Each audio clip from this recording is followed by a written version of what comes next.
Our subject tonight deals with the concept of union through knowledge. And in this department, we must first clarify some general misconceptions concerning the substance of knowledge. If you look in the dictionary, you will find that knowledge means fact acquired through experience. Now that is rather different from what we generally understand the word to mean. Thus, knowledge is not derived from books, from the daily newspaper, your favorite commentator, or your public school. Because knowledge has to have the dimension of experience. The dictionary says so. And I rather like that particular point. Apparently, many folks have forgotten the essential meanings of words. Knowledge, then, cannot truly be said to exist apart from certain participation in what we term facts. And this participation means the inclusion of a dimension of internal activity. Therefore, unless things studied, read, and learned are brought to light by some power or energy within the person himself, the state of knowledge is not acquired. Now this in itself opens an interesting field of speculation. But we cannot pause here. We must now begin to study, if we can, the fact of knowledge. What is knowledge, essentially? What are these facts that must be experienced? And in what way do they contribute to the spiritual growth and integrity of the human being? There are two kinds of knowledge, so-called. One kind of knowledge results from man's impact with his environment and the resulting inflowing of the testimonies of the sensory perceptions. There is another kind of knowledge which comes from within the person and usually must be experienced through application. Thus, there are two kinds of experience. Man's inward experience of external phenomena and man's power to externalize through experience the internal facts of his life. Thus, inner facts must be outwardly applied. Outward facts must be inwardly applied in order to complete the essential pattern of knowledge. Now, there are things which we believe that we know because we hold them firmly as conviction within consciousness. Yet these things, to be truly known, must be brought from within the life and applied to the phenomena of living. This is why so many theories, which are impractical but often delightful, continue to dominate the conduct of human beings, leading them into an illusion. Unless these inward realities are justified through application, we do not have the state of knowledge. On the other hand, unless those things which we see, the experiences which occur to us, the reports which come to our attention, the accumulated traditional heritage of learning, which is bestowed upon us, unless all of these are taken into ourselves and subjected to an alchemical transmutation within consciousness, they do not lead to a true state of knowing. Knowing, therefore, implies activity. Knowing without action can never fulfill itself. A thing known must be performed, must be done. A conviction held on the level of knowing must be applied. A code which we know to be right must be lived. The failure to transform these abstractions into practice deprives us of the experiential dimension of knowing. And this experiential part is the part which proves or disproves things held to be true. If in action, if in application, principles fail to operate, then we must assume that we are in error concerning the things which we believe. A man holding a certain attitude toward life, if he finds this attitude is not productive to better living, should reflect, and in all probability find that he has erroneously interpreted ideas which may in themselves be sound, but which he has misunderstood. Knowing, therefore, most of all implies a laboratory procedure, a process of trying all things and clinging unto that which is good. And that which is outward knowledge must be applied to our inward convictions, to the patterns of motivation within us. If the things which happen to us do not enrich our inner living, we have failed to accept them. And instead of knowledge, we have ended in opinion, prejudice, conceit, fantasy. Actually, if we wish to take an empirical position, which is present strongly in Eastern philosophy, any experience of any kind which does not advance our internal life has been misunderstood by us. Even though that experience may be tragic, may be disastrous, may be apparently unhappy in all of its parts, it has failed to fulfill its purpose if it has not contributed to our understanding of essential good. Now, this might appear to come very close to a platitudinous viewpoint, but either this statement is empirically true, or else the universe is meaningless. Either disasters have purpose, or they do not. If they have purpose in a universe ruled by good, that purpose must be good. And the end of all tragedy must be the support and enrichment of good. Thus, if our external occurrences have not enriched us, we are deficient in essential knowledge. If our internal attainments have not induced us to enrich our world and to profit others and to live well, then again, we have not justified the requirements of the principle of knowledge. The next thing to consider then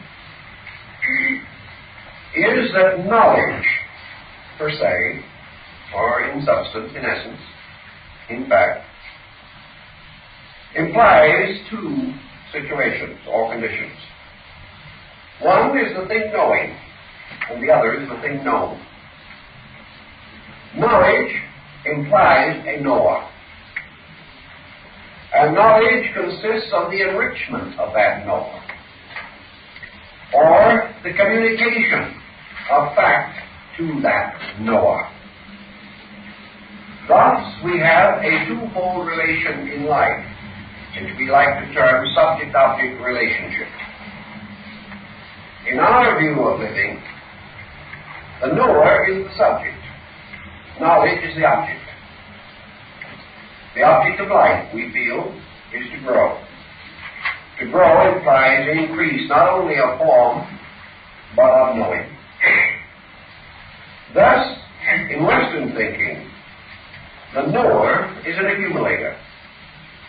He is an existing being, a principle, a fact, a spiritual living substance, a self, capable of possessing knowledge, capable of accumulating knowledge, capable of remembering knowledge, and achieving a kind of growth through the enlargement of knowledge, so that we regard a person whose knowledge is greater as a person of larger stature and attainment. We consider, therefore, to apply the term wise to the individual is to signify attainments, and that such a person has the internal ornamentation of superior wisdom or learning. The subject-object relation is the cause of a considerable amount of philosophic debate. It brings many correlatives into action. Upon it other things depend, and it in turn depends upon interpretations of basic principles. So we assume for the moment, but we're not going to leave there, but we will assume for the moment that each of us is a knower, and that each of us desires to know. The reason for this desire may differ with each individual. Some wish to know because they desire to be better. Some wish to know because they believe it gives them an advantage over others. Some seek knowledge in order to advance their material fortunes. Others to advance their inner living. But as the old adage says, knowledge is power. And it is assumed that the knower has certain advantages over an ignorant person. Advantages relating not only to his own security as an individual, but to his sphere of influence in world affairs and over the lives of other persons. Subject-object, therefore, can be extended into many spheres of activity, but always subject-object on the level of knowledge implies that there exists a being capable of knowing, and that there exists a world of phenomena capable of being known. Now, we all assume this and live without even attempting to define such a concept. We accept it. It is familiar to us all, rather through circumstances than through a formalization in terms of thought or philosophy. Now, this brings us into direct contact with the problem of the knower. Now, just what kind of a being is this that has within it the power to know? Is this a spiritual entity deposited somewhere in the mysterious fastnesses of the composite human being? Is this knower something that is individual, personal? Is each knower a separate entity? Must each knower, therefore, conquer for himself the mystery of things to be known? Is each individual growing alone? Is his struggle from beginning to end his own private battle against unknowing and toward the achievement of the state of complete knowing? If there is a knower within us, what is the substance of that knower? Is it mental? Is the mind the knower? We have come almost to consider the mind and the self as identical. And in a strange way, many of our Eastern brothers would agree with that, but not quite in the way that we would intend them to. Mind has within it what appears to be the center of intellection in the human composition. And it is believed that if consciousness has an inner investment, a subtle body peculiarly suitable to its needs and responsive to its impulses, that this is the mind. Because we cannot conceive of a state of knowing apart from the mind and its physical instrument, the brain. We conceive knowing to arise largely from the impact of sensory perception upon the brain and its transference in or through the brain to some center of intellection. To the materialist, this center of intellection is a psychochemical process or structure within the brain itself.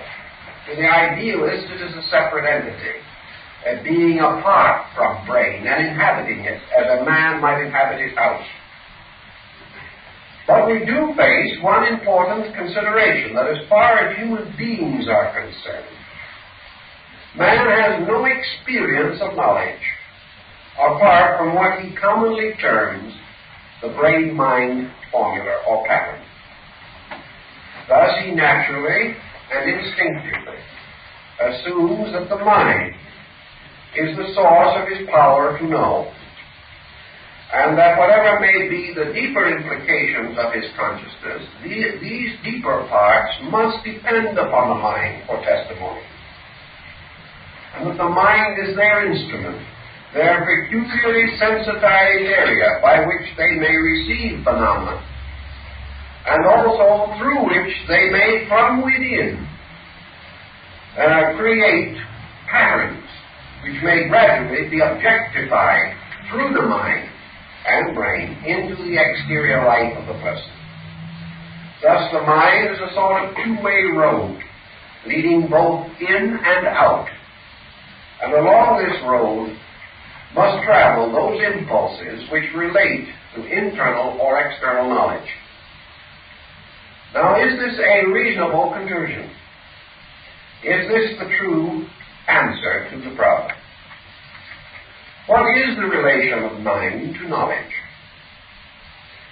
And we come to a very basic formula, and we have evidence around us to sustain this concept. And it is to the effect that in some mysterious way, what we call the mind is insufficient for the essential purpose which we assume it was created to attain. The one thing that mind cannot give us is truth. This has been a perturbing situation from the beginning. The ordinary products of the mind we can see around us in what might be termed endless confusion. There is nothing in the world more common than mental conflict. Yet if mind has within it the power of the actual and factual possession of knowledge, then there should be an inevitable motion throughout all life, intelligent life, towards identity.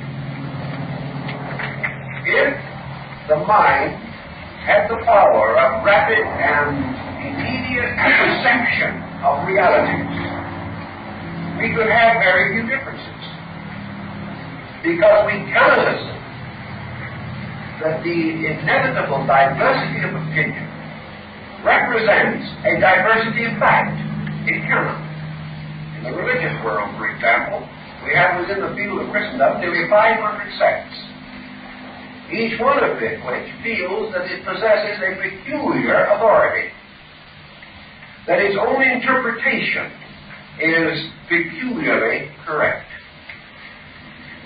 Now, something is obviously lacking, and the thing that is lacking must be the truth itself. Because if these possessed a truth, they would possess this in common. And about that which is known, there cannot be opinion. But about that which is unknown, there cannot be certainty. We live in a world which indicates that up to the present time at least, the intellectual equipment of man is incapable of bestowing certainty. If there was certainty, we would not have war. We would not have the endless divergence of opinion among the learned, the schooled, and the skilled. We might still suffer from the opinions of those without knowledge. But we would not find that those who increase in knowledge can still retain highly separate, highly antagonistic attitudes on the same subject. Thus, we must come to the conclusion that either the mind is incapable of the final experience of a reality, or else at this time in human evolution, the human being is not sufficiently advanced to make possible a common experience of mind. And therefore, by either definition, the mind is not immediately available for the solution of the basic problems of life.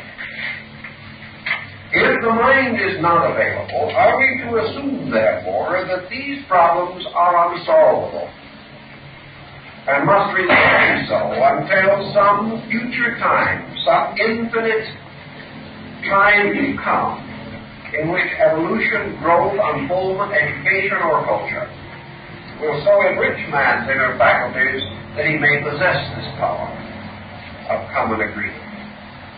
There is a tendency, but a very slow and gradual one, for agreement to arise.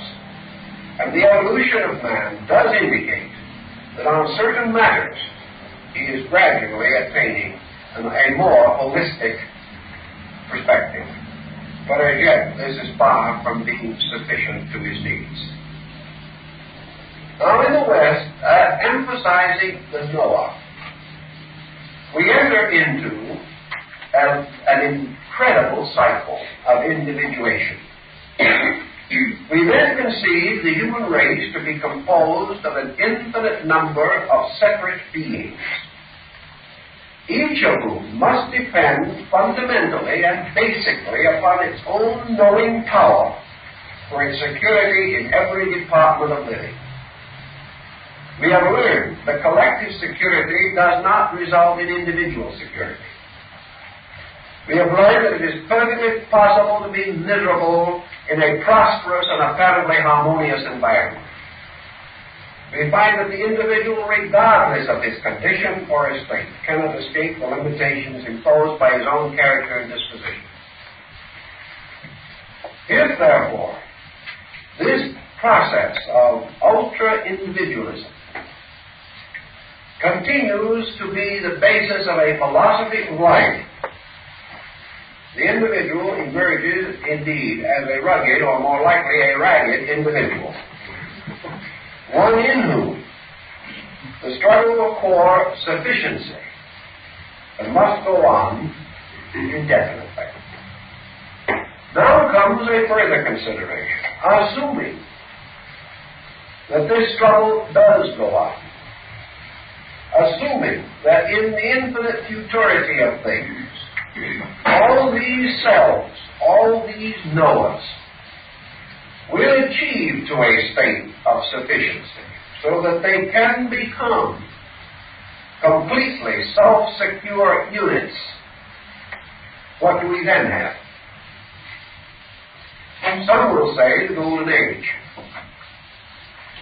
But we will have arrived at one of the most mysterious and disagreeable concepts conceivable to us if we think it true, and that is we would arrive at absolute static. Every individual sufficient for himself, sitting on his own doorstep, having answered all questions and solved all mysteries, and therefore probably having achieved in this process actual physical immortality, would sit there forever. Because he would then have no further to go. He would have achieved the fullness of his own capacity. And he would still be a person, with all the limitations of a person, unless there is some dimension that goes beyond his present thinking. So here we pause and come back again to the immediate situation. Object-subject.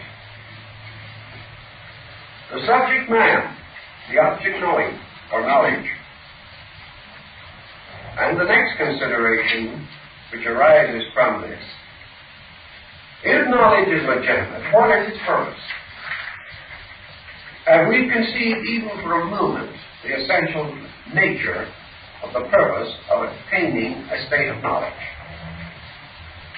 We cannot assume, for example, that any definition which relates purely and simply to our material concerns can be sufficient. After all, does it make any great difference on the level of materialism whether a man dies a sage or an imbecile? What is the difference? He is just as dead in either case. Therefore, on a material level, his intelligence is valuable only as a community asset. It is valuable only to others and not to himself. Because wise or foolish, learned or unlettered, he must go down to the dust with all his kind. If we are not materialists, and assume that there is a survival of consciousness beyond the mortal state in which we live, then the dimensions of knowledge open a little, but we are cursed with a new dilemma. If such is the case, and we are the citizens of a larger universe, and this is merely an interlude in our existence, then of what value is what we learn here when we leave here? Supposing we have mastered the intricacies of chemical gardening, are we going to assume that in the Elysian fields we will have any need for it? Supposing we have actually become the outstanding banker in our community, what will we do on the banks of the other shore? Suppose we have learned with great care and difficulty how to split an atom. Where will we use that knowledge? And the whole concept of knowledge, as we know it here, is limited entirely to a state in which our normal lifespan is 70 or 80 years. Now there are some, and this includes both Easterners and Westerners, who like to contemplate the doctrine of rebirth, who like to feel that there is a continuity of life, not only in space, but in this world, and that the individual may well use knowledge gained here at some future time. He may come back here. But assuming the present rate of progress, and assuming the philosophically accepted interval between embodiments, supposing we had died in the age of Charlemagne and had been born today, what would the knowledge and skill we had then do for us? If George Washington came back here today after an interval of only less than 200 years, what would his attainments in most departments mean to him? Assuming that which is obvious, namely that most of the things that we do today will be obsolete within a century, that most of our most boasted discoveries will be reversed in 200 years, or will be so far advanced by that time that our knowledge concerning them today would seem little more than infantile. Here again, it looks like we're wasting a great deal of time. Because if we do not do something to housing, banking, and related matters within the next couple of thousand years, by which our present standards are obsolete, we will have made very little of progress in some very important fields. So we cannot assume that the knowledge of particulars, here again, through the processes of training, will be too valuable to us. And experience also seems to indicate that these very forms of knowledge must be relearned in any event upon embodiment, because we have very few instances known, if any, in which a court stenographer of the Roman Empire was born with a shorthand book in his hand, or with any greater facility to learn the subject than he had. So here again, the problem rests. But the philosopher might go a little further. He might be getting a little closer to the truth. He might say, yes, that is true of banking and stenography. It is true of chemistry and art, literature and music. But is it true of morality? Does the ethical standard of man survive? Is honesty going to be any different 2,000 years from now? Is integrity going to be any different? It may be applied in different ways, but is the principle of the power of the individual to weigh all things and cling unto that which is good, does that change? Is there any real difference between Greek or Roman honesty and American honesty? Is there any difference between Hindu idealism of the days of the Vedas and modern idealism? Have these changing times anything to do about man's internal capacity to adjust and therefore to survive? Let's accept that for a moment and think about it. Let us grant it. Let us grant that there may be a kind of ethical knowledge, a kind of knowledge resulting from the enrichment of character, from the enlargement of understanding, from the generosity of spirit. There's that kind of knowledge. It might have a survival value. It might have a survival value here. And it might have a survival value somewhere else, in case man has an immortality apart from here. Assuming man's survival as a conscious being, the only things that can be valuable to him in a different state are principles within his own consciousness, which must be applicable to any state in which a reasonable creature can exist. That's a delightful thought. Then why does it happen that in the 80 or 70 years we live here, we receive every kind of knowledge except that kind of knowledge? And that every effort is made to make us into good bankers and brokers, but it is only by a desperate effort of our own, accompanied by privation and reverse, that we are able to attain to the kind of knowledge that might have a survival significance. Why are these surviving possibilities ignored almost completely throughout our educational system, except in certain sectarian departments? Knowledge, then, must be considered as of two kinds. That by which we can live well here, and that by which we might hope to live well forever. And that knowledge by which we might live well forever anywhere must, on the level of philosophy, have precedence over that which is only useful under certain conditions and at certain times.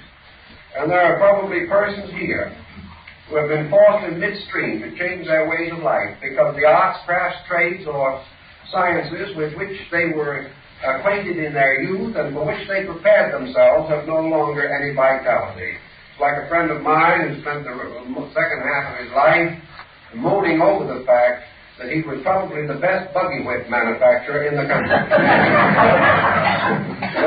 All he is, nobody wanted any buggy whip.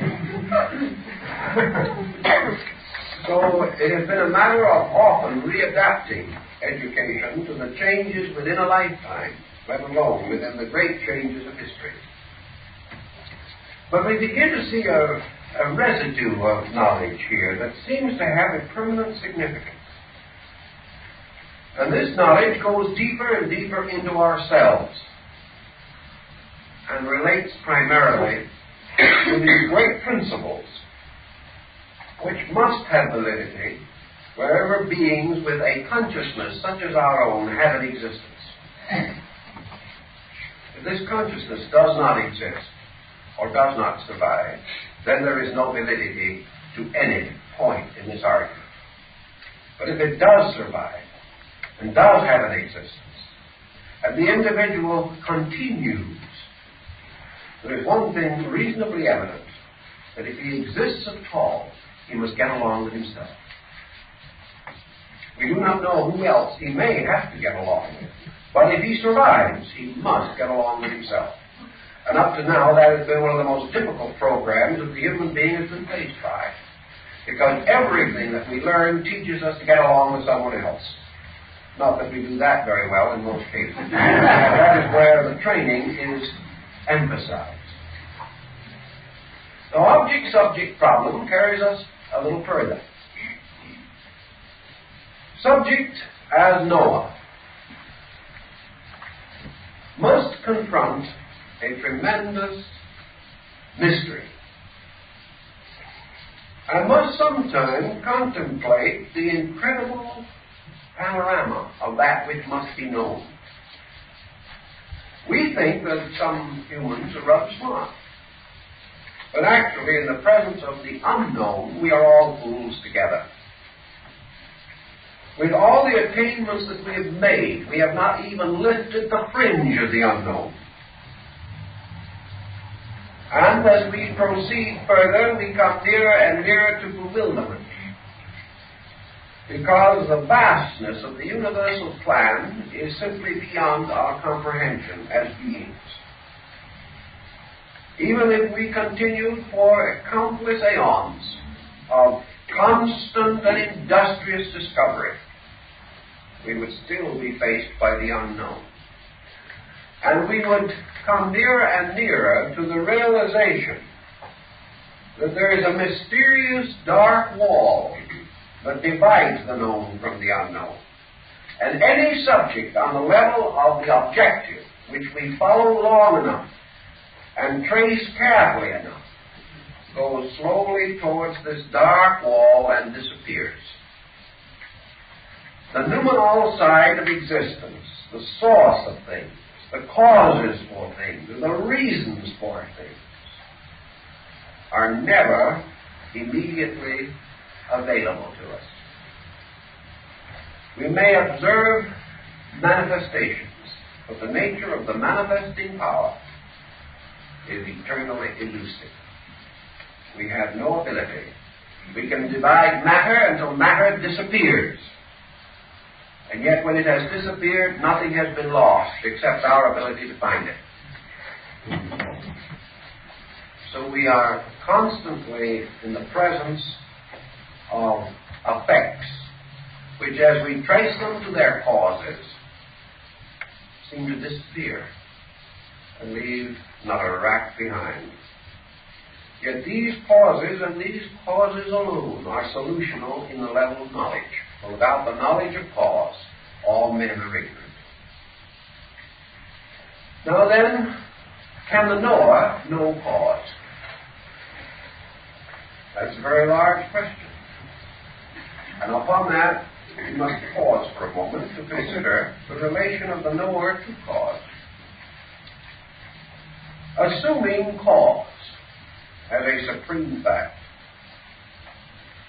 and assuming cause to possess within itself the potential of all effect, we must come to the conclusion that if there is anything in the universe that knows all, that thing must be totality itself.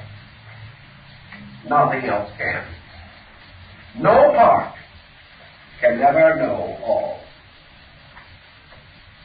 Therefore, if there is an all-knowing resident in existence anywhere, that all-knowing reposes in the all-being. And from that all-knowing and that all-being must proceed those things which can be known. and which in themselves possess quality and dimension.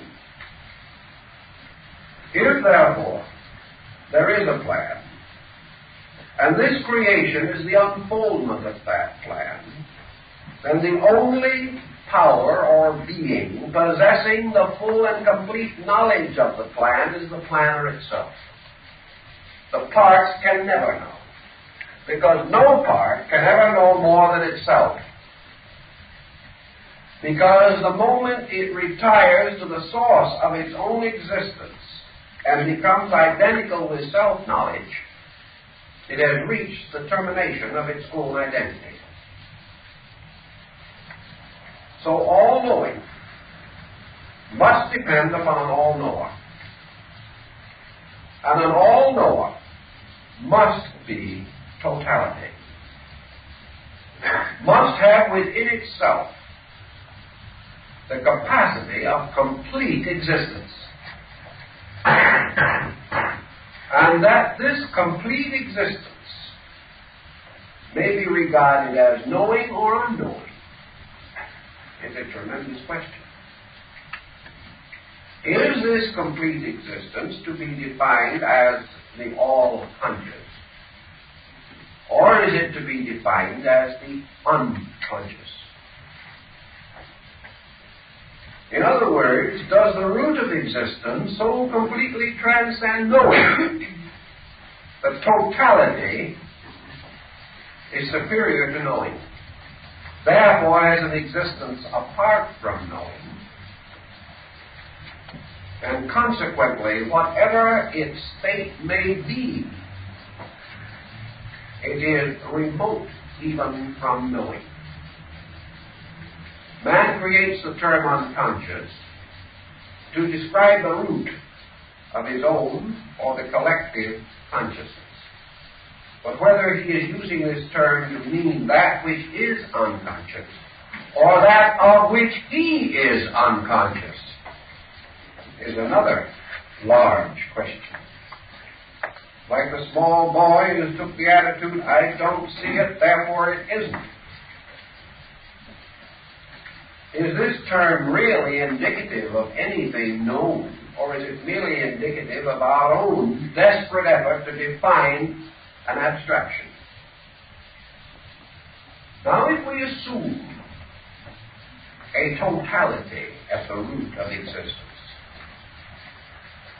and follow certain Eastern systems of thinking, we are going to come to the conclusion that totality is superior to knowing.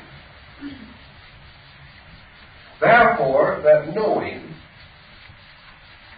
is a dependency upon totality.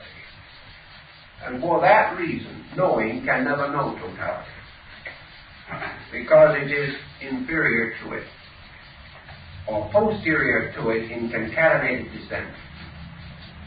There was an ancient Babylonian formula, Chaldean also, which says that each thing may be known by that which is anterior to itself, but cannot be known by that which is posterior to itself. In other words, a larger may know all of its parts, but no part may know all of the larger part of which it is a part. Therefore, superior natures may know inferiors, but inferiors may not know superiors. And we use knowing now in the sense of fact by experience, or by actual identification. Thus, the possibility that man is not so foolish as he sounds when he says, my house, my hand, my eye, my body, my mind. That mind is a possession. Mind is something like a body, but is not to be considered as identical with that which possesses, or that which divides, or that which claims proprietorship through anterior order, or through superior state. Now, assuming for thus the moment, as we seem to have to assume in Eastern philosophy, that totality alone can be all awareness. And also assuming or accepting that which we must accept, namely that we are not going to arrive at a valid definition of totality, because we are not going to be the little fish that could swallow the ocean. We cannot understand that which is infinitely beyond us. Therefore, we are not going to define totality. We are merely going to reason about it. Perfectly aware, as Buddha pointed out, that our reasoning probably will be higher foolishness. But at the same time, may contribute something to a perspective. This totality, if it be, and if it be the cause of a universe manifesting infinite wisdom, infinite law, infinite life, infinite mind, infinite love, and infinite diversity of harmonic form and proportion, from all that is knowable, from all that is visible, from all that is tangible and to be experienced by man, we derive the grand concept of a universe which is manifesting a supreme skill, a supreme artistry, a supreme sufficiency in the forces by which it was fashioned, by which it is maintained, and by which it unfolds through infinity. Thus, while we cannot define the nature of this infinite, we can become negatively conscious that some of its attributes are in themselves so sublime, so completely sufficient, so transcendent in the manifestations of their power, their integrity, and their validity, that we cannot but assume that the source of these things must in itself be a summation of the known and the unknown in terms of an infinite splendor. Thus, by negative approach, we come to the conclusion that totality is deficient in nothing. That is, to use the Pythagorean term, that it is superabundant in all things. That it is the eternal fountain from which flows everything conceivable. And all of these outpourings, themselves orderly, complete, systematic, sufficient, glorious, beautiful, and good. If this be true, which our limited perspective seems to imply, then we can apperceive but dimly, but still we can sense the infinite, limitless power at the root of existence, and have certain confidence, certain assurance that the cause is no less than its effect, and that as we see but part of the effect and are overwhelmed thereby, that the totality must be inconceivable. Now, with this situation rather firmly set in our minds, the knower discovers that it may possess knowledge of things less than itself, but it cannot possess knowledge of that which is greater than itself. It can orient its own place in a pattern of parts, but it cannot experience the wholeness of these parts, because it is not all of them.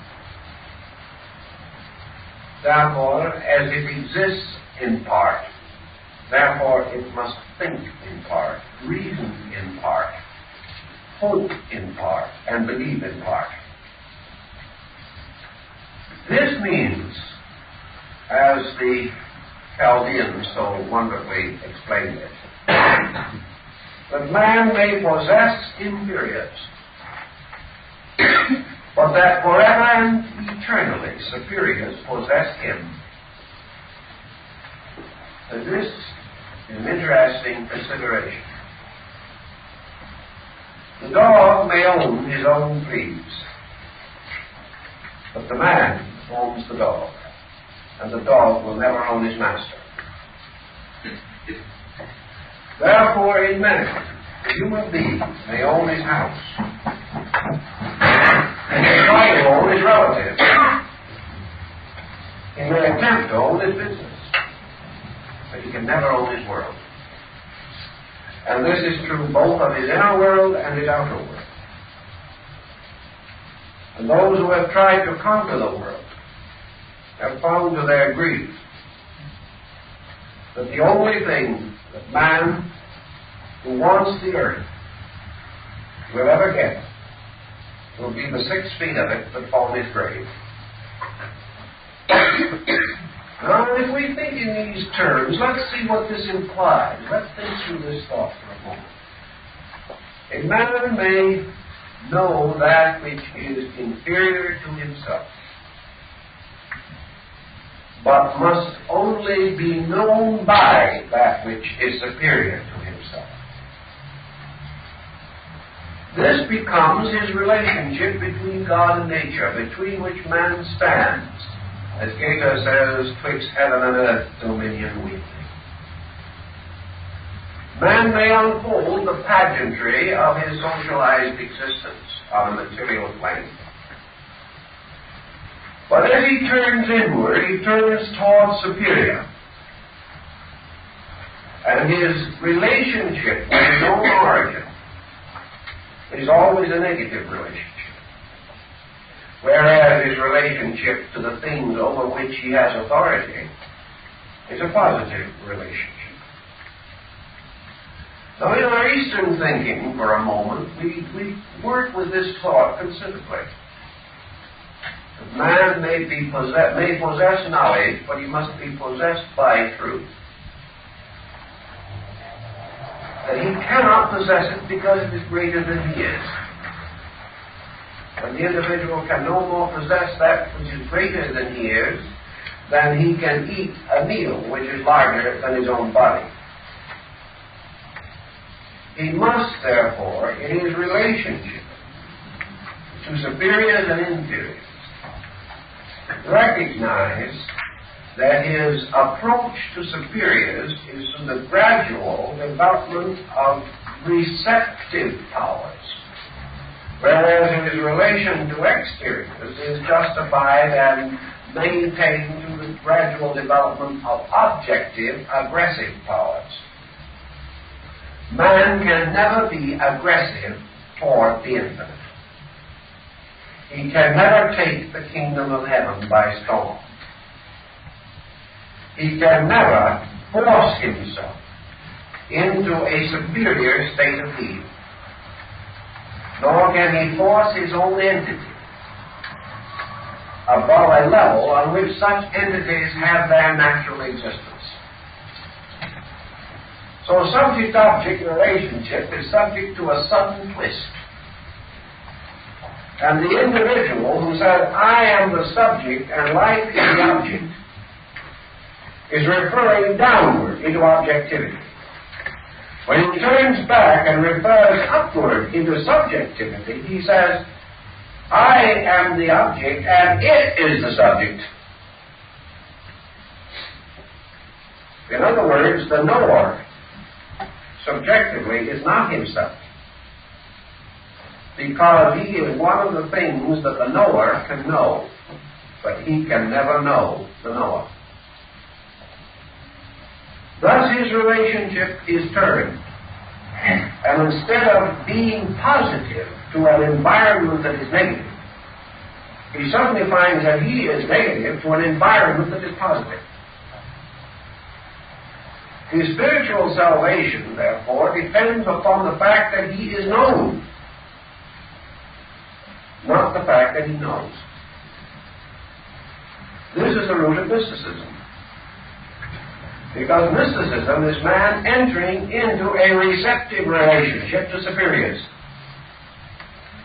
Now, we do not mean by receptive negative. We do not mean that the individual gradually becomes a non-entity. But we do mean a disciplined receptivity. Now, a disciplined receptivity depends on something, and here is where your disciplines in this yoga become important. You've all known people who were being forever moved by some quaint impulses from within themselves. These impulses have led them from one infirmity to another. They have also perhaps developed spiritistic tendencies and are being controlled by anything from a pendulum to a Ouija board. These individuals are receptive enough to please anyone, but they are not receptive in the philosophical sense of the word. They are just plain negative. They have chosen to permit themselves to become a vacuum, and as a result have gradually accumulated the trash that will float around in space. This does not mean the things that we intend to imply. The individual passing along his way of life moves from one level to another. It would be inconceivable that a child who is 2 years old could enter into a state of divine expectancy, close his eyes, and become 18 years old. We would be very, very much upset if anything like that occurred. Because before he can be 18, he must be 17, 16, 15, 14, and so on, year by year. Before internally he can gradually ascend to a condition superior to his present state, he must fulfill his present state and not avoid it or evade it or believe that he can. He does not, therefore, fulfill the requirements of a disciplined existence by reverting to a primitive state. We might almost say that there is here the difference between childishness and childlikeness, which is a great difference. Small people are childish. Great sages are often childlike in their simplicity, their humility, their gentleness. The tremendous development of faith and beauty in them. They have certainly moved from a most unsophisticated condition through a sophisticated world and have restored their own unsophisticated internal. They have grown through confusion back again into integration. And in integration they have found peace, security, and a childlike faith in the reality of things. They have passed from not knowing through partial knowing to a kind of knowing, which does not imply any degree of sophistry, such as we know in education or culture today. So that the disciplines involved are that the individual shall grow, shall form out of his objective life the pedestal for his subjective life. And that for him, while he is in this world, or while he is part of this cycle of existences, he cannot safely proceed to the most sacred laws and practices until he has fulfilled. He must fulfill the law and the prophets and not destroy them of knowing.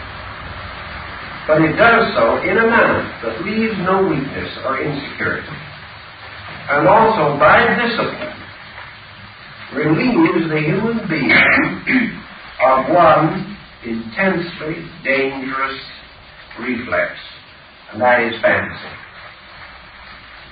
Until fantasy is conquered, every spiritual discipline of man is a danger to him. Inasmuch as fantasy can and usually is mistaken or an advanced state of knowing. Fantasy exists as long as the various departments of man's personality are undeveloped. As long as the human being is selfish, he can fall into fantasy and does. As long as he is egocentric, he is suffering not only from hallucination, but the danger of many errors and many phantoms arising in his experience.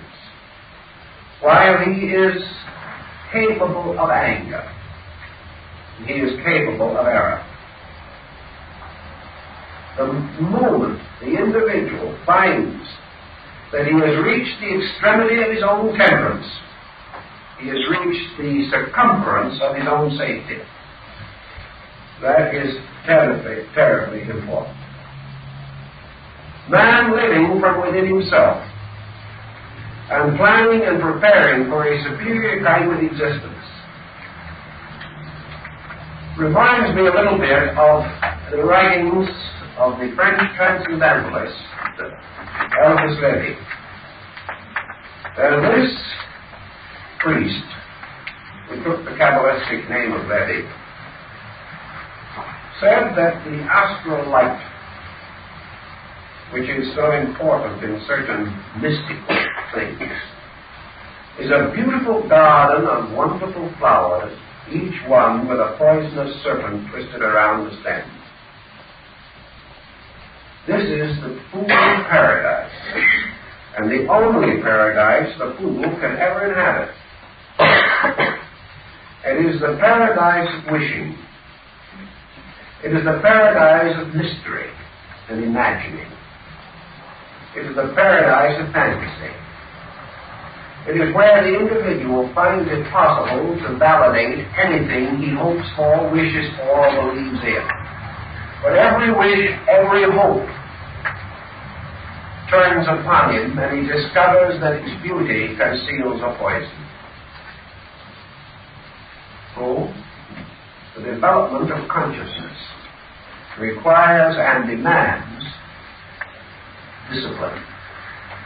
And the purpose of Jnana Yoga is to achieve this integrity and security in relation to knowing.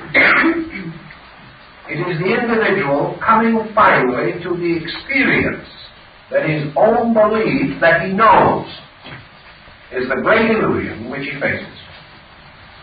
And that as long as that illusion remains, he is insecure. And that as long as he believes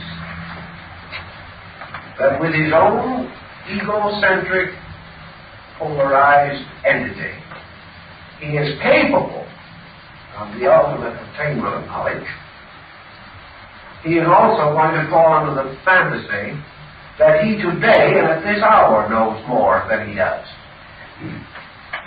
That everything that we do is moved largely from opinion, and that opinion is the falsest form of foundation. But before then, he can go on to the disciplines which may lead to the higher phases of his subject. He must free himself from the illusion of false knowledge, and the illusion that knowledge can be possessed by him. This is a long road, and what we call learning is the gradual discovery that we do not know. Now, in line with the thought that we had last week, friends have suggested that about this time in the talk, we give everybody a 5-minute stretch. How many folks could think that's a good idea? All right, let's have a 5-minute stretch and then go on. Everyone can get out.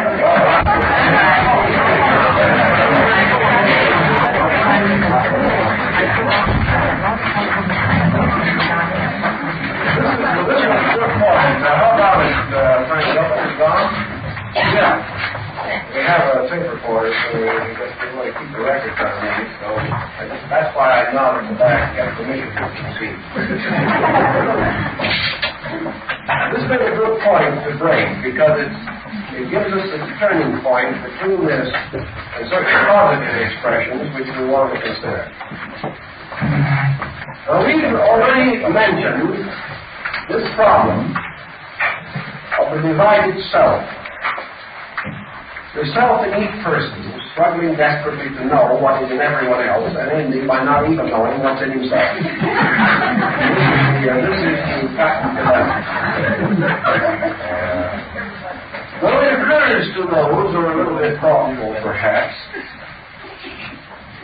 that assuming that we should find out all there is to know about ourselves, we would still be in a poverty-stricken state unless this also gave us a dimension of extending consciousness to something outside of ourselves.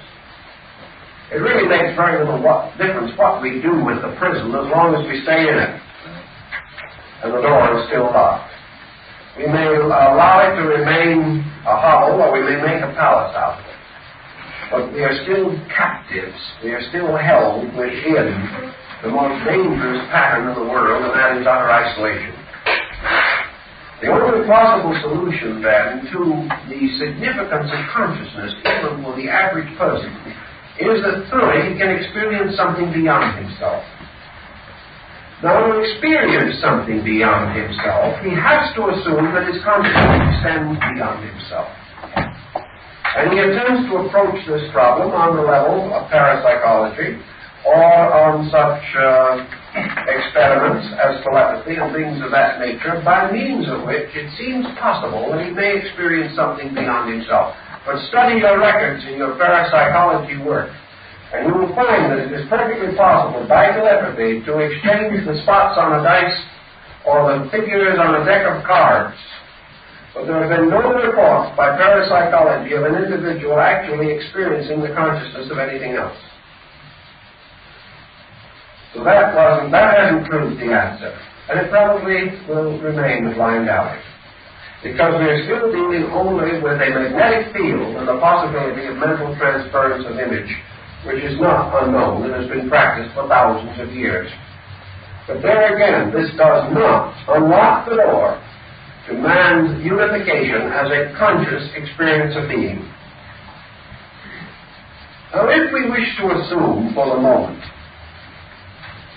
a Platonic position, and to begin with the concept of totality, and to recognize that totality represents one knowing power, and infinitely diversified but undivided, we may begin to get nearer to something. There is the old description that comes in both Eastern and Western literature of the man who put his fingers through the holes in the curtain. And the man on the outside said, "I see 5 fingers," but the man behind said, "I see 1 hand." And that is one of the problems. We see on the outside, on the phenomenal side, separate parts that we are beginning to apperceive as a rational necessity. That these parts are the members of one thing larger than the totality of themselves and including all these parts. In your Eastern concept of yoga, therefore, selves, conscious entities, are recognizable as parts of a totality greater than themselves. And here's another important thing. The fact that the individual looks at himself does not mean that he experiences himself. Therefore, the individual may say, "I am a spiritual being. I am eternal. I am immortal. I am part of something greater than myself." But still, because of the position which he takes in actually making these statements, he cannot experience the thing he states. He's blocked by the fact that these are the phenomenal observations of his own unit of intelligence. Consequently, he is not experiencing these things. He is merely affirming them intellectually. He can say, I am part of God, but that does not convey to him the experience of God. Nor does it convey to him the actual proof of the statement that he himself has made. It is an affirmation, not a realization, not an inner experience of being. Beginning, consequently, with the concept of totality and moving downward, we come to the basic problem of what constitutes the essential nature of totality. And here, as I have said, we are merely using words. We do not know whereof we speak. But we have certain internal apperception of some phase, some fringe of what we mean. There is something there, whether we're able to integrate it in our own idea or not. And the thing that we intuitively or inspirationally know or believe with great conviction and intensity is that this totality consists of the absolute unity, not only of things visible, but of principles invisible, of energies, of qualities, of emotions, of thoughts, of ideals, of dreams, of aspirations, of every conceivable and inconceivable function of this mysterious and elusive thing called consciousness. Therefore, essentially, this totality represents more than what we would term cosmic consciousness, more than what we would call the infinite or the absolute in our religious, theological understanding of such terms, more than the term God as we use it in a sectarian way.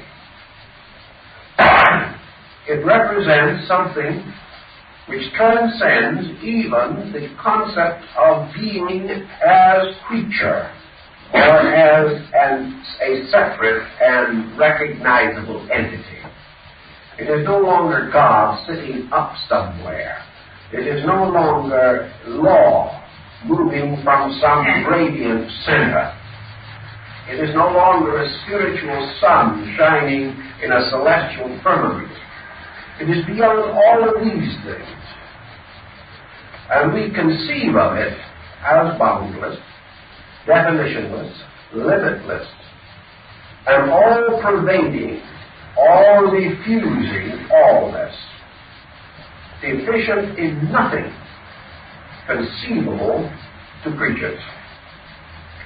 This in itself then becomes, to a strange way, or in a strange way, a vast ocean, an incredible space sea. In the Old Testament, in the old Jewish writings, in Genesis, it is said that the waters which were above the firmament were divided from the waters which are beneath the firmament. And the waters above the firmament were called in the old rabbinical law the Shemayim. And this was the infinite, all-permeating sea of life. It was everything. It was the infinite spirit matter, the infinite space-time, the infinite life substance, the infinite consciousness intellect, and yet infinite, boundless, and thereby by definitionless. For that which is not with definition of form or kind, you cannot be defined by thought or word. It is therefore an all-permeating, all-pervading totality of life. So what could be said, what could we say concerning the mood of this? How is it to be experienced? Totally experienced, we probably do not know. Because even the greatest mystic, even the greatest saint and sage in his samadhi or in his trance, the greatest mystic in his apatheistic ecstasy, cannot be said with certainty to have experienced the totality of it. He has come so close to something that he has been overwhelmed by it. But he cannot be said to have permeated to its core or to its infinite completeness. He has touched it, and already he is consumed. He has never known, as far as we can conceive, the totality of this thing. Because with the equipment and the power that we have, even the breath of it is almost more than we can conceive. Yet this totality, this infinite and complete unity of all objectivity and subjectivity, of all content and capacity, this thing which Rene calls bis and abyss, nothing and all, time and eternity, this tremendousness of reality must also be conceived as this complete all-fullness of the thing which we term consciousness. But here again we are using a very definite term wrongly, because it is a diffusion of eternal reality rather than an awareness of something. And this diffusion of eternal self-knowing reality has been represented by an incredible symbolic deity, forever in a state of meditation upon itself, and forever releasing creation internally through an experience of will and yoga. Something whereby which existence comes into being within it by its will, by its own nature, and it remains forever in meditation. And its meditation is creation. And existence is a mood of this eternal existence itself. And theoretically, in the old sacred books, we are told that if the meditating being arouses itself, then creation is dissipated, because it exists only as the dream within the eternity of the eternal dreamer. It is something that is a little too elusive for us, especially in the West. It gets to be too subjective for us to be able to follow it adequately. Well, there's one more quality of this that was mentioned, however, and that is, to use a phrase used by Gabriel Watts, this being is indeed the all-pervading.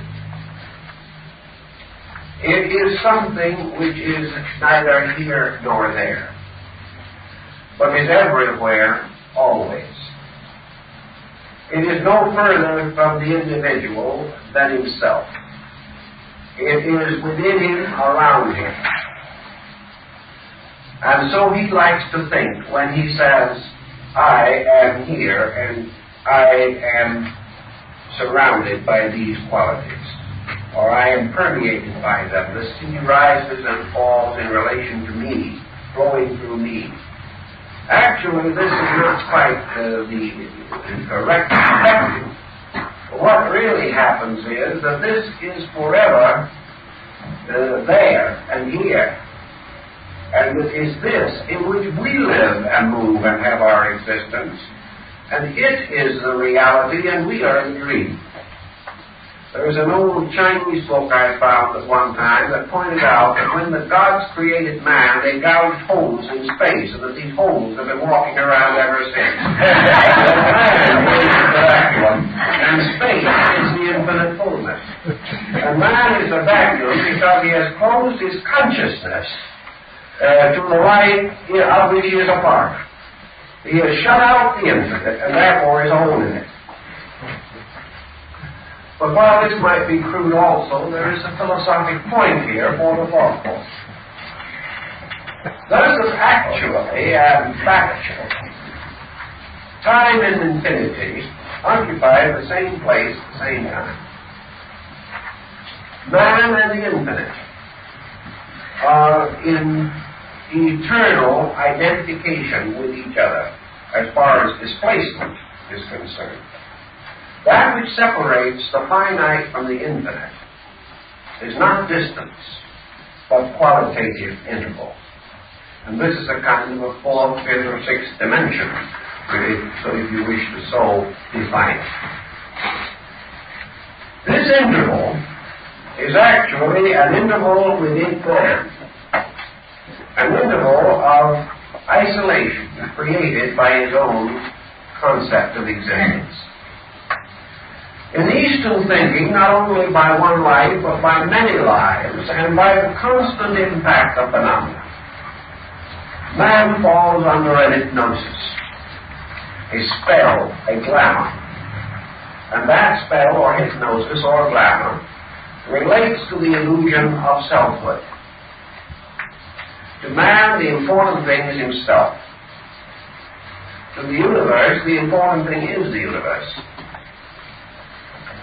The universe, the tremendous spiritual universe, is the reality, not man.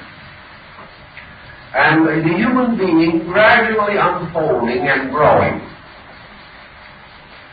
comes ultimately to the realization that the reality in himself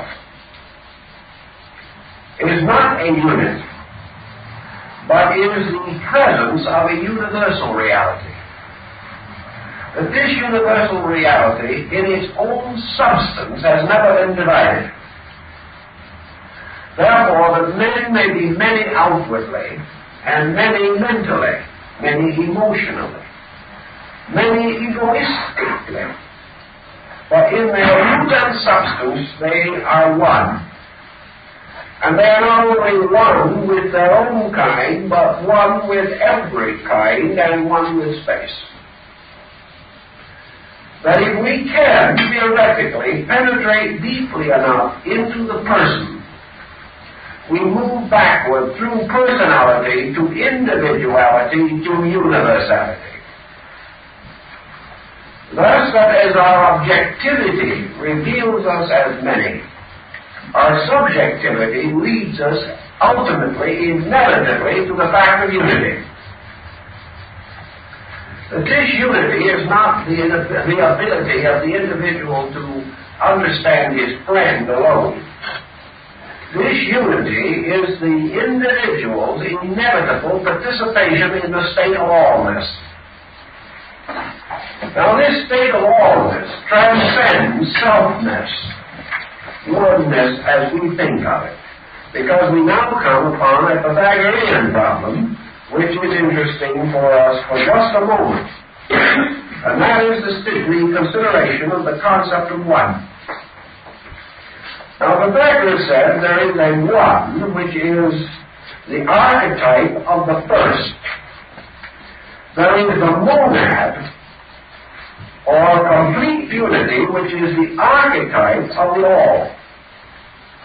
So one may be first, or it may be all. One is unity, which is the ultimate recognition of the wholeness of things apparently divided. So one may be the all or the first. And when the one stands by itself, it can also be I, which is selfhood. But as Pythagoras defined it, God as one is not only the first but the all. So totality is unity. And this unity Pythagoras called monad,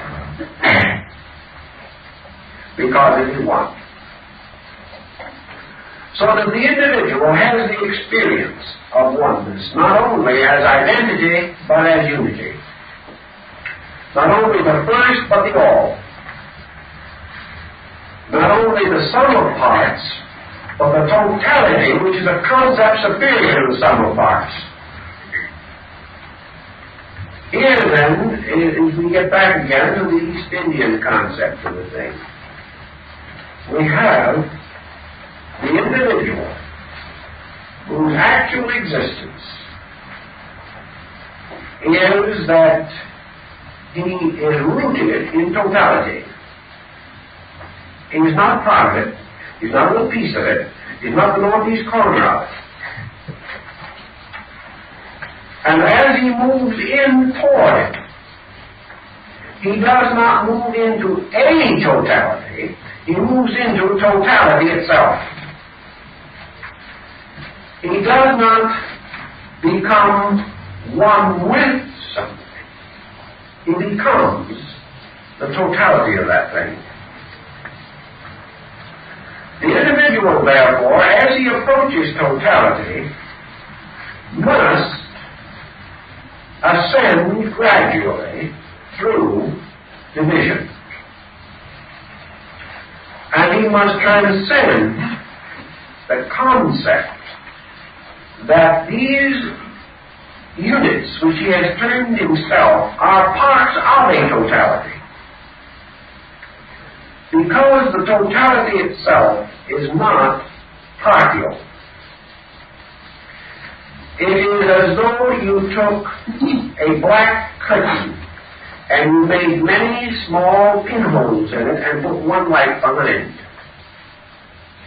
On the other side, each light would be a separate light. And the philosopher might say, yes, but they are all rings of one light. That would be good. But there is something beyond that. We can simply leave out the rays part. They are the one light. They are not its extensions. They are not its manifestations. They are not its conditions. They are not little pieces of it. They are it. So, the central sense of I-ness in man is simply a little hole punched in the infinite, in this darkness. And what he sees, he calls himself. But actually, it is not a fragment of a greater self. It is not a part of it. It is not an individual spark of the eternal flame. That is a good figure of speech, but you have to understand it, or that will lead to a mistake. It is a very poetic statement if understood correctly. Because this totality, it doesn't even cast off sparks.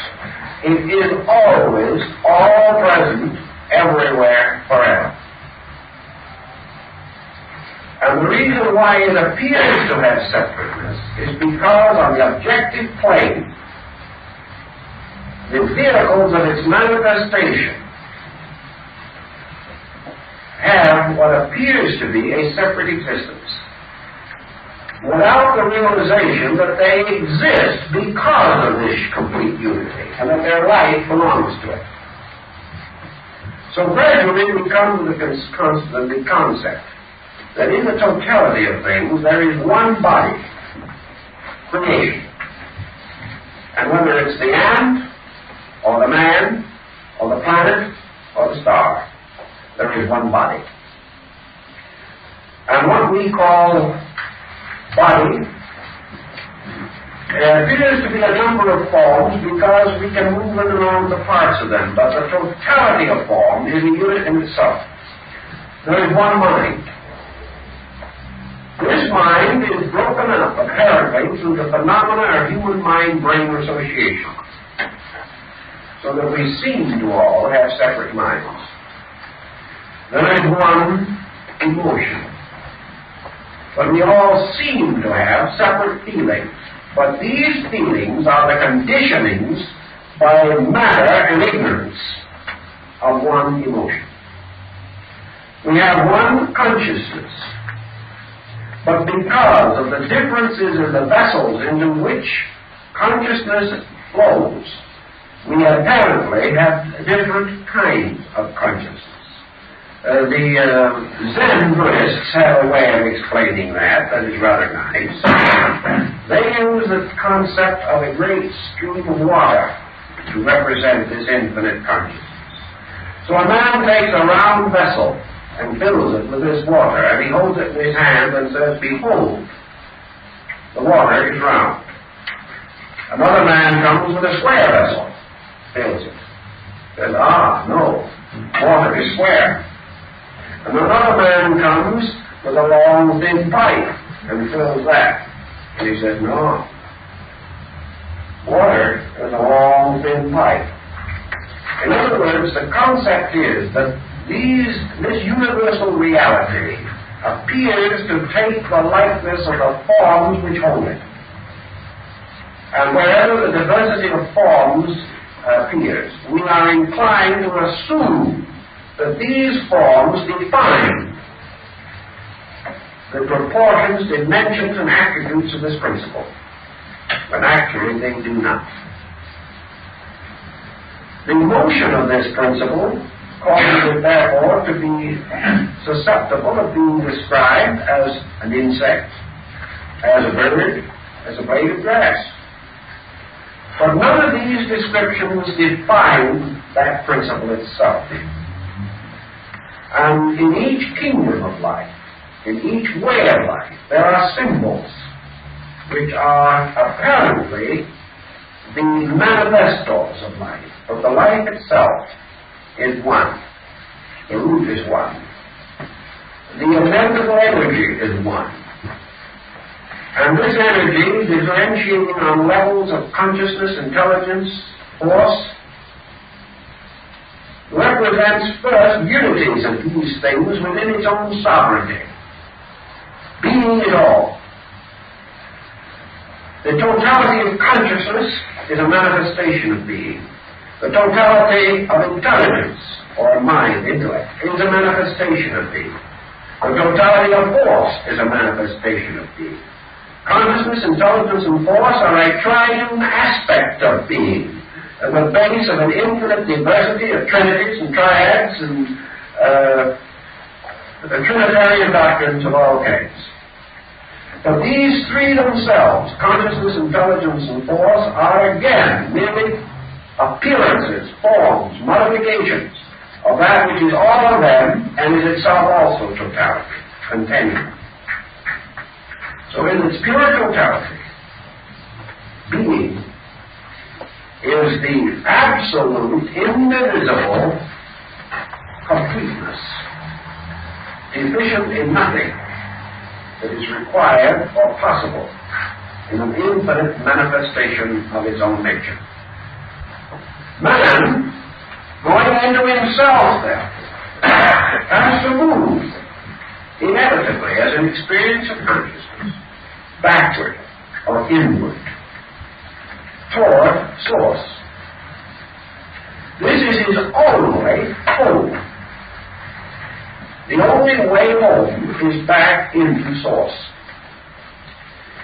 If he continues to go out objectively into phenomena, he can go out to the furthest reaches of space, but he will still be imprisoned, because he can never escape by extending himself on a level. And on the level of matter, he can go to the end of time, but he will never escape matter. Therefore, he will never find reality.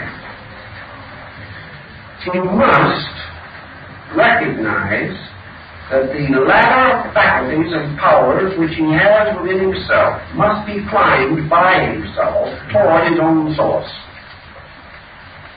And that the only way out of ignorance is toward reality. And the only place that reality is accessible to the individual immediately is through the release of his own internals, his own internal powers. Here is his immediate participation in the infinite. Through discipline, therefore, he is taught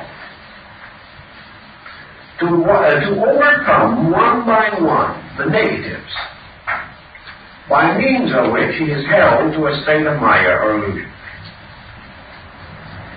He is taught to discriminate values, first on very simple levels. He is taught to choose more wisely his interests and activities. He is instructed in penetrating by degrees the illusion of phenomena, which is the illusion of separateness. He is taught that every time that he discovers a common ground He has made a symbolical approach to truth. But wherever he overcomes a prejudice, he has stated a reality. Wherever he has removed conflict between himself and another person, he has stated a reality. Wherever he has synthesized diversified knowledge within his own nature, has found common denominators for ideas and opinions variously held. Wherever he has found a link between his own profession and the work of another man, wherever he has found a common ground between the contentions of one creed and the pretensions of another, wherever he has gradually gained the skills to experience unities, where previously he beheld only diversities, to this degree he begins a gradual series of affirmations by action, statements by conduct, moved by conviction, toward realities. Wherever, for any reason, he divides things now united, he is adding to the illusion. So knowledge has as its primary purpose in him, its daily purpose, the overcoming of ignorance. And the overcoming of ignorance is essentially the overcoming of diversity. Diversity, the recognition of the so-called reality of divided parts, is ignorance. Ignorance is based upon the inability to bridge. The ignorant man lacks bridges between himself and life, between himself and others, between himself and the prevailing opinions, knowledge, doctrines, ideas, beliefs of his time. He therefore improves himself in order that he may understand. And understanding is again an experience of unity, often through sympathy. Understanding, knowledge, then, has as its internal primary, its great purpose, this demonstration of identities,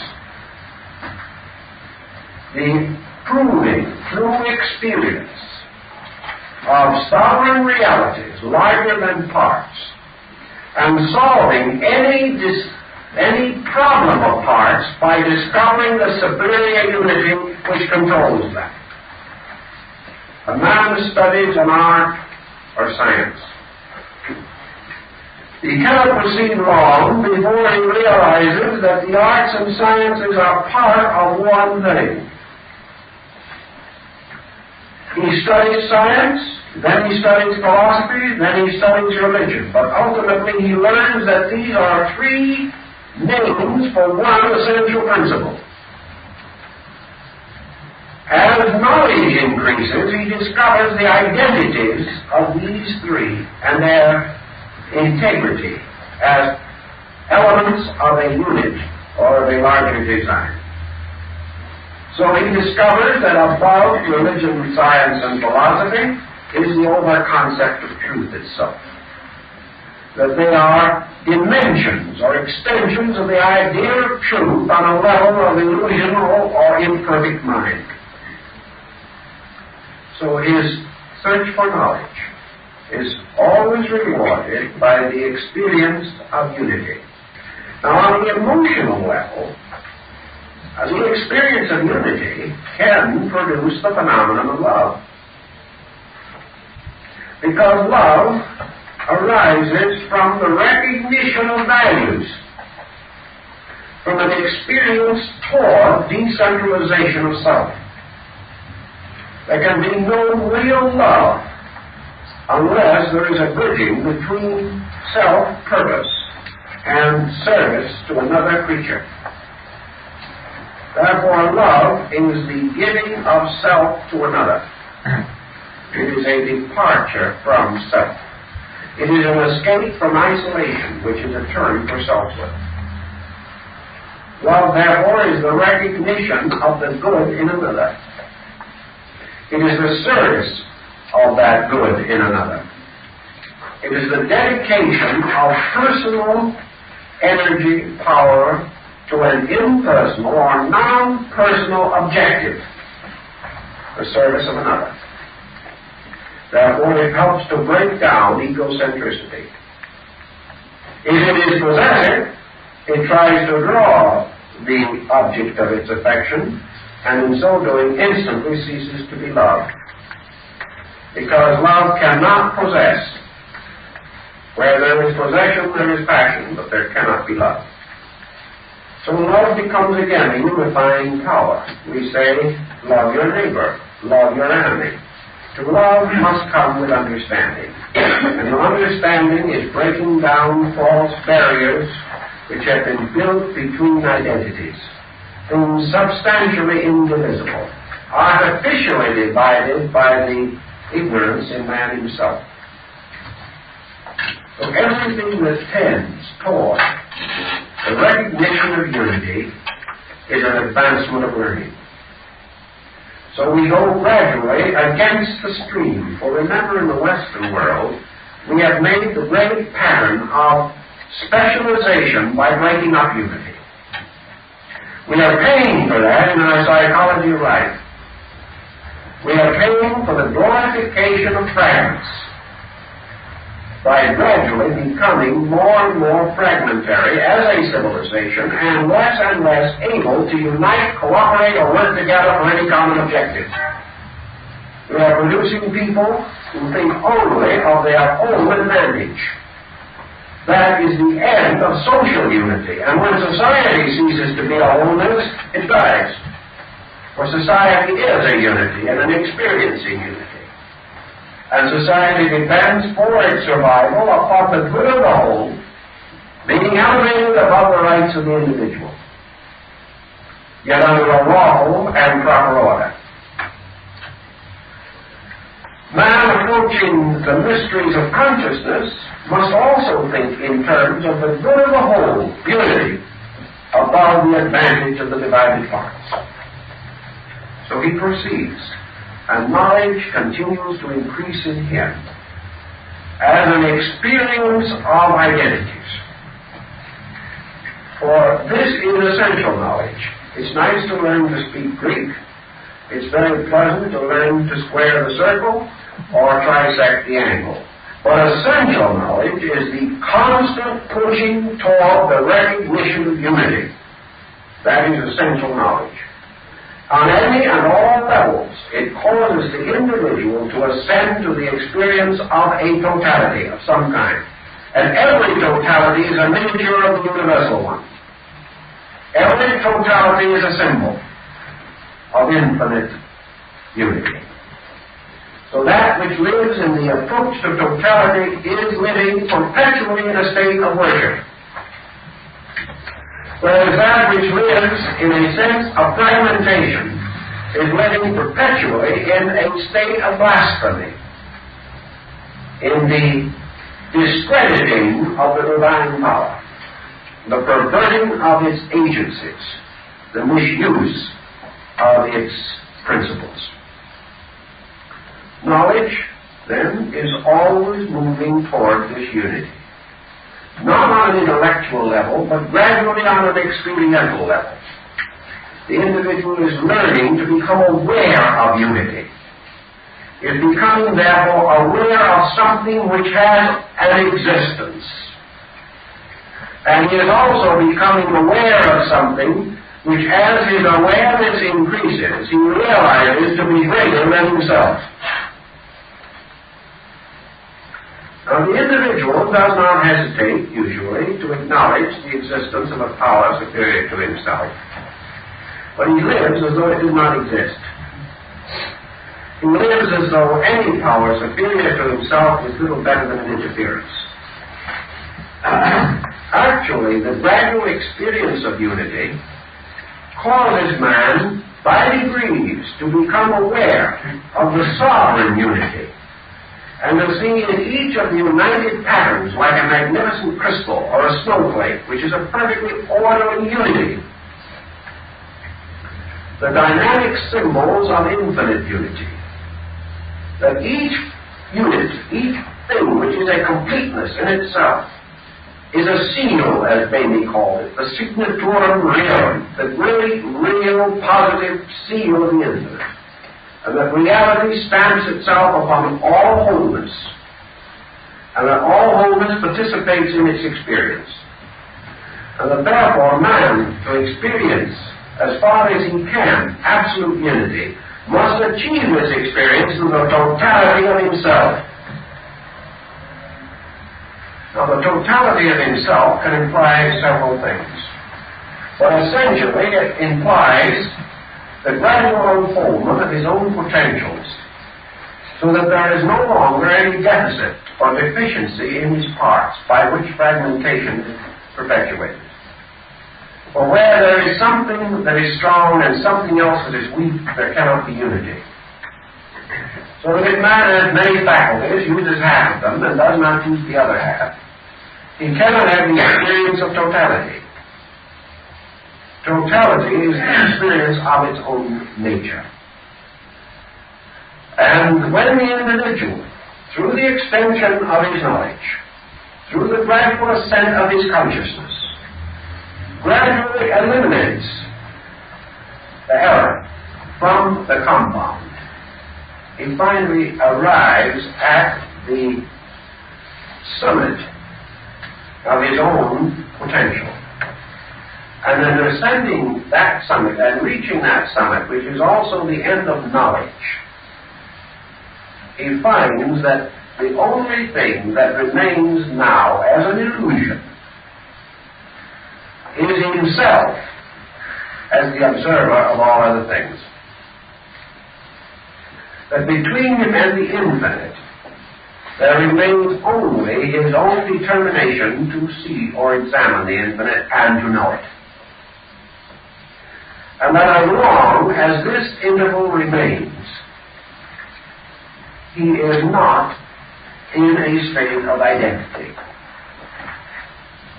Therefore, the yogas lead to the gradual diminution of this sense of the subject-object. And the individual, having achieved gradually nearer and nearer to unity, discovers on a vast scale that which he experiences first on a simple and human scale.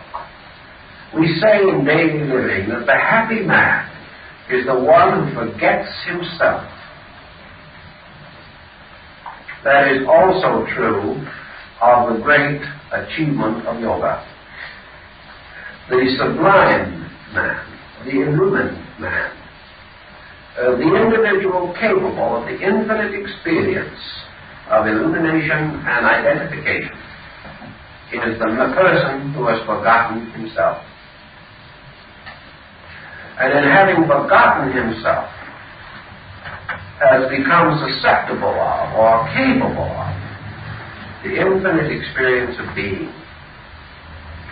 So as self-forgetfulness turns us from our small sorrows to more useful living, so the supreme act of self-forgetfulness makes available to man the complete re-identification of himself with undivided being. Now, the individual says, I dive into the ocean and I am lost. We do not know that that is so. We know, however, that the individual approaches an undefinable state of absolute transcendency. That he finds all attributes as he knows them, as he knew them, ceases. But with this also comes an incredible sense of infinite security. It comes a complete and total acceptance of totality. And something that we cannot understand until through growth and experience we have come nearer to it. And that is that the individual who gives up himself for reality has given up nothing. Because he had nothing to give up in the first place, when he had a long time trying to do it. And that therefore, at the end, instead of being a little self absorbed in the sea, he is actually the dreamer who has awakened. The only trouble is, he has no concept of what that waking state is. The only thing that he can conceive of is that he has passed from a state of seeming to a state of being. And because everything that he knows and thinks about has been part of a dream, he is afraid to awake. And because he has no concept of what lies beyond, he considers that waking is annihilation. But there is no evidence that such is the case. For waking is total experience of consciousness. And the individual who joins this consciousness and becomes aware of and immediately diffused in totality lies not at unconsciousness but all consciousness. And in all consciousness, the individual becomes not a God, but God. Therefore, becomes identical with the infinite life, wisdom, love, law. And as this moves all things and is the root of all consciousness, it cannot be said to be oblivion.